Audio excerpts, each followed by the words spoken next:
Well, this sucks. I've been working on this one-shot for literal months, and right at the finish line, Wizards of the Coast kicks it out from under me. Regardless, even if it was a little rushed in the end, I was able to get it out before the new OGL changes come into effect, and I'm going to talk about it today, and go into all the pitfalls that I ran into while making this module. I also have a challenge for everybody who's watching at the end of this video, and if you're a DM, send this video to your players as well. The idea started when I asked my partner to run a game for our party instead of me so that I could get a little bit of a break. They had mentioned that they weren't sure where to start, so I looked into modules that were meant for beginner DMs. And as it turns out, not many of them felt fleshed out enough to be a good experience for a first-time DM. That issue bounced around in my head for a little bit before I realized I'm creative and I'm sure other people have this issue, so I'm gonna make it myself. So the actual idea took root and I began to think about creating my own one-shot that was meant for beginner DMs, people just learning how to run the game. It would have distinct sections and separate teaching moments, and it would culminate with a better understanding of how to run a game session to session. But I was unsure of where to start. I wanted it to be entirely original, so I had to not go with my gut instinct and just make a module for my home game. So I thought about it a little bit and decided to use the game A Quiet Year to be able to create the universe that this one-shot would be set in. And so that, if I wanted to, I could expand on the one-shot and potentially make a full campaign over time. And I may still do that with the Black Flag project that has been announced by Paizo, so we'll see. So myself, my partner, and a few friends and former mods from back when I streamed played a game of the Quiet Year together. You can see the map here. It's been a few months since we played it, but it followed the story of a forest village that used these stones that were powered by the sun to heat water and stay warm during the night.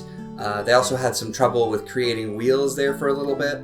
And due to one of their elders' hubris, they accidentally released a curse onto the forest by killing the giant tree in the center of said forest. And due to this curse, and a bunch of random chaos cultists showing up on the other side of the forest for unrelated reasons, they ended up blaming those cultists for the curse, thus leading to the events in our one-shot. Several hundred years later, we find ourselves at the center of a conflict, where this module takes place. Now, I had a backstory filled with fun lore that I was excited to delve into, but I had to find a hook for the conflict that the players were going to be playing through. I settled on the simple trope of cult kidnaps some members of the village and the players have to go save them, because all of the pieces were right there easily for me to plug together. And I feel like pulling off successful twists is a little bit more of an advanced thing for a beginner DM to learn, so sticking to the tropes will help them get their bearings when running a session. So I went about writing the basic plot as a flowchart of sorts, filling in the pieces as I went along. I knew from the start that the people who were kidnapped were the people who mined the blue heat stones, the stones that heated the water.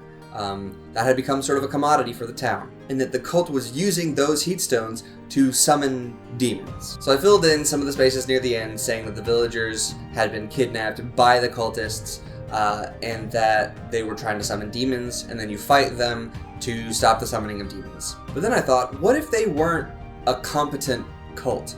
What if they were flying by the seat of their pants and were relatively bad at what they were doing? Because a chaos cult probably doesn't take very good notes, and steals notes where they can, sort of hodgepodging it all together, hoping it works out. That felt much more fun to me, so I integrated that into the story, having an enemy that's incompetent but confident. So I threw in a few more of the plot points, such as some small demons roaming the forest that they released from some of their experiments. And I tried to figure out exactly how certain people would know information, such as little kids playing in the forest, which would probably see shadows wandering deep in the forest, so they would have knowledge that something's out there. The elders would know that the miners hadn't come back in a few weeks when they should have been back much sooner, and the families of said miners would probably be pretty concerned. But then there were probably some people in the village that didn't want these rumors being spread, based on the fact that if fear spreads, chaos can ensue. And the village, being small, likely doesn't have the manpower to go send guards to go and check on them because they need them for their village. So it's the perfect setup for some adventurers being hired out to go and see what was up with the miners, see if they were okay. I also wanted the final battle to not just be a slugfest. That's what the first encounter is for, to show you that, oh, there are demons in the woods, and you get a feel for how to fight, and how to run combat. But I wanted the second combat with the main cultists to be more of a timer. So they're working on a summoning ritual, and you have to try and stop them within 3 turns. As a ritual tends to take a certain amount of time to take place, you interrupt them in the middle of it, and you go and try and stop them. I felt like that made for more of a mad scramble to try and deal as much damage as you could really quickly, rather than just sitting down, hunkering down, and letting one person take all of the hits kind of thing. It makes for a more interesting combat for a final battle, without making it too difficult for players. And so, as I was filling in all of these plot points, I came to a rough flowchart that worked great for the beginning of my adventure. And the flowchart goes as follows. The players show up in town and hear rumors that the miners had not returned in a timely fashion, and that there were things happening in the forest. The players are asked by the elders to go and check on the miners. They're offered a meager reward, but whatever supplies the town can scrounge up in order to help them on their journey.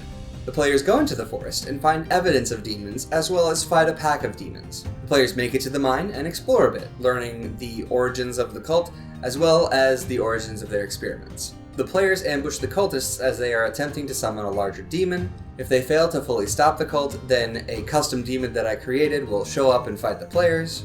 And if they are successful in killing the demon or stopping the cultists, then they will rescue the miners and take them back to the town for their reward. Once I had the flowchart in place, I had to do the tedious task of filling out all the little details. I had to start fleshing out names, personalities, little details here and there that the players could pick up on, all of that. And that took the most time. I won't go into every single little thing because you can just read the PDF that's linked below to find out all of that. But once I had figured out all the little details, I started actually writing the one-shot. It started out pretty simply, just writing an intro and a little text blurb, but then I realized very quickly that if I didn't format this while I was going along, I was going to be in some serious trouble. Because I would have no idea what I wanted to do with the formatting, and I'd probably hit a wall. So I decided to start formatting it during the writing process, so I would have a guide of about how long things were going, and about how many pages each section was. The problem was that I didn't exactly know how to format anything. So I went to the Neon Lights Roleplay server, a wonderful server full of people in the TTRPG space, and I asked them for some help, and they kindly did help me. I figured out exactly how I'm supposed to format certain things through like a few hour long phone call with some of the people in the Discord server, and I included a thank you at the end of my one-shot to show appreciation to them. And their link is going to be in the description, along with the Bard Rock Cafe Discord, which actually helped me with some playtesting as well.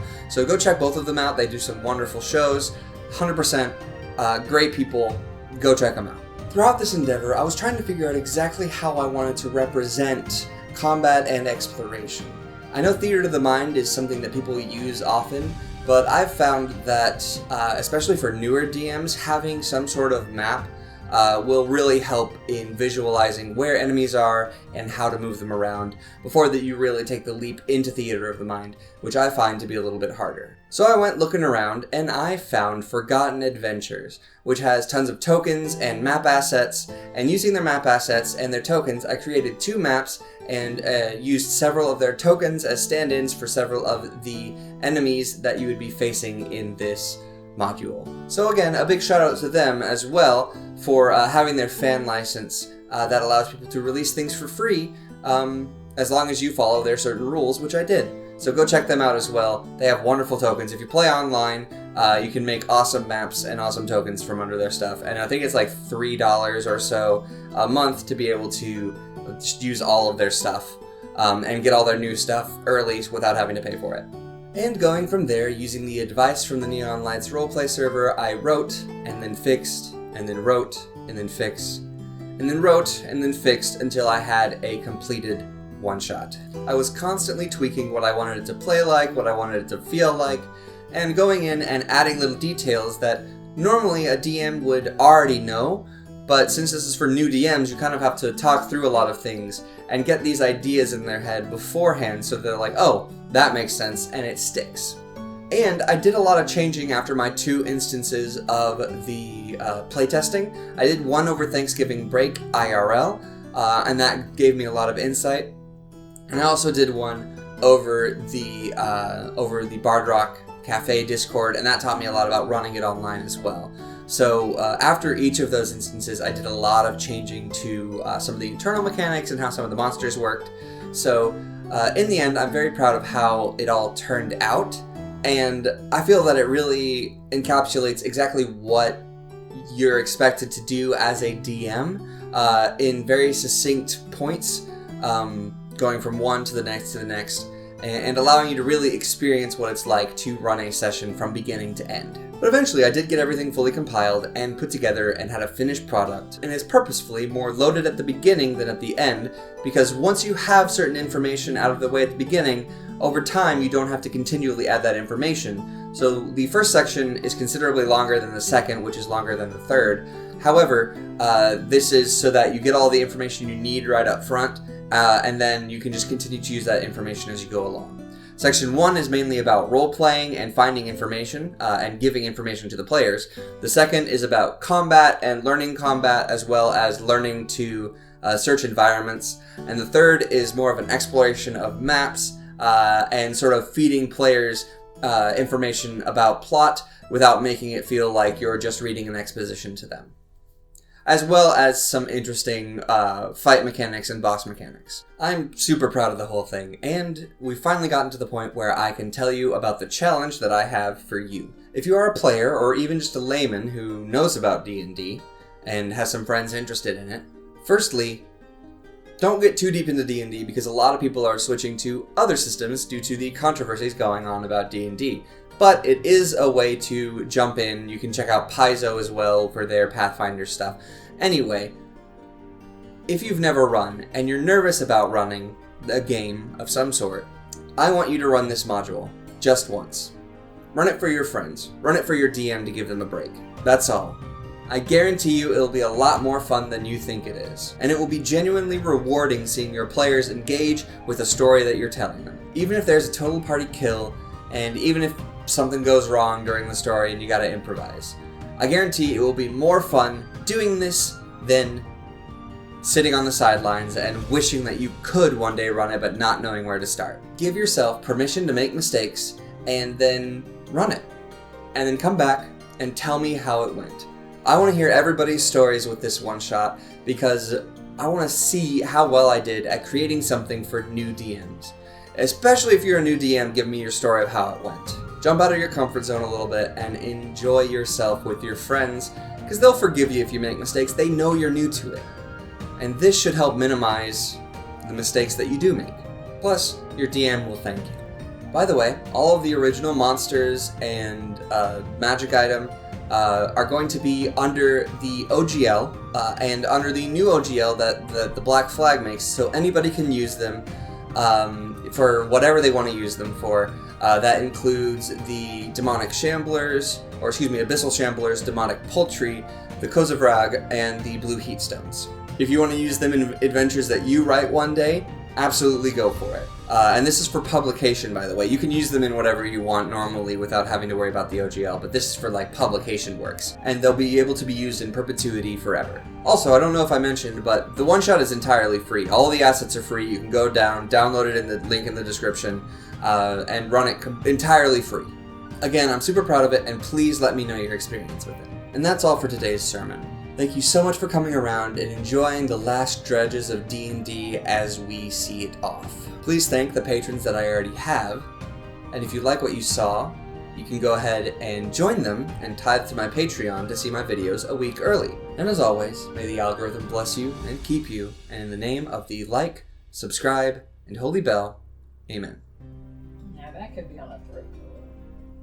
Incompetent but competent? Incompetent but confident? That's hard to say.